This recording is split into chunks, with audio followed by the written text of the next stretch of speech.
Hello, my favorite writers. Last week, for planning your NaNoWriMo novel, you worked on your main character and you took a personality test as if you were your main character so that you could learn more about them.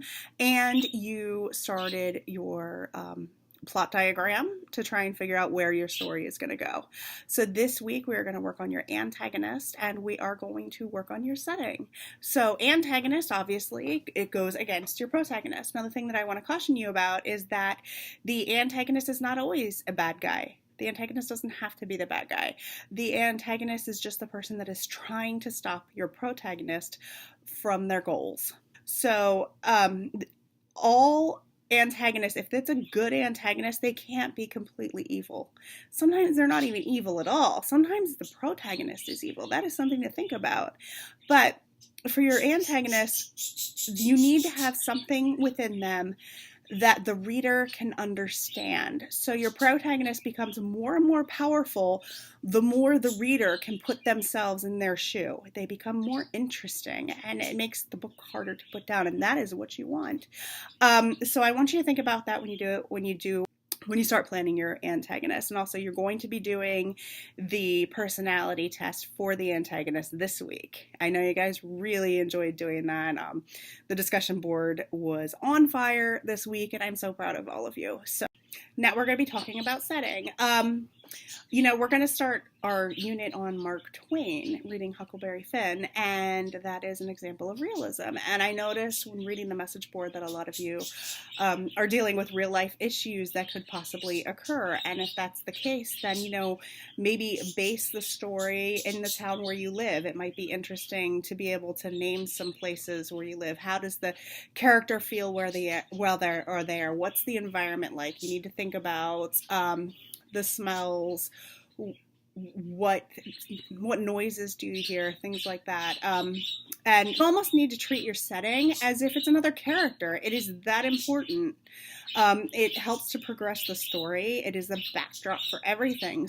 And then if you are world building, which means you're doing fantasy or sci-fi where you're creating your own world, the thing that you need to remember is that each world, each universe has scientific truths that it must follow. So like we have gravity, we breathe oxygen. So you need to figure out what these things are for your world. And that is very important because that affects how your characters act, whether they swim, whether they fly, whether they're stuck to the earth like we are.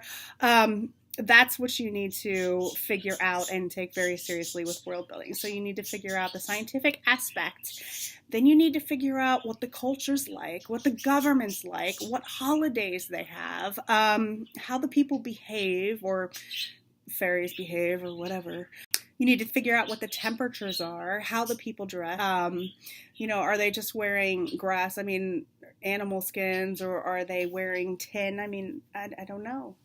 How do they communicate? These are all things you need to think about with world building, and that's very important. And the thing is, though, once you find those rules for your world, you need to stick to them and you need to abide by them to make your story believable. And I've heard it said, I don't world build. I pretty much write from where I live. But I've heard that a lot of people say that